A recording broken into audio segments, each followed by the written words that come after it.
राधे राधे सभी को। देव उठनी एकादशी, प्रबोधनी एकादशी, भागवत एकादशी, कार्तिक शुक्ल पक्ष एकादशी की बहुत बहुत शुभकामनाएं। एकादशी कथा।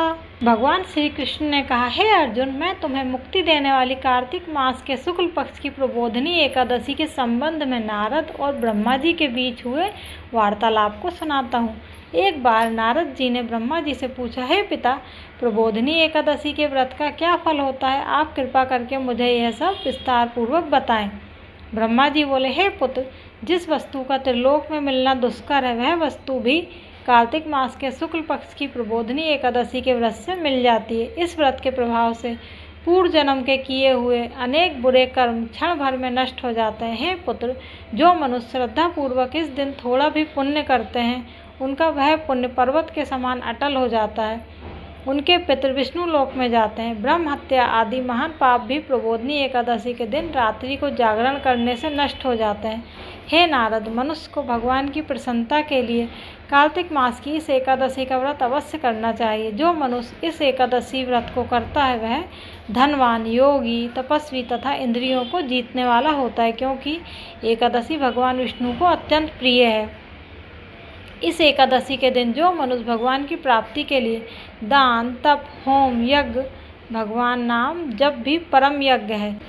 यज्ञानाम जप यज्ञो अस्मि, यज्ञों में जप यज्ञ मेरा ही स्वरूप है। श्रीमद् भगवद गीता आदि करते हैं, उन्हें अक्षय पुण्य मिलता है। इसलिए हे नारद, तुमको भी विधि पूर्वक विष्णु भगवान जी की पूजा करनी चाहिए। इस एकादशी के दिन मनुष्य को ब्रह्म मुहूर्त में उठकर व्रत का संकल्प लेना चाहिए और पूजा करनी चाहिए। रात्रि को भगवान के समीप गीत, नृत्य, कथा, कीर्तन करते हुए रात्रि व्यतीत करनी चाहिए। प्रबोधनी एकादशी के दिन पुष्प, अगर, धूप आदि से भगवान की आराधना करनी चाहिए। भगवान को अर्घ्य देना चाहिए। इसका फल तीर्थ और दान आदि से करोड़ों गुना अधिक होता है।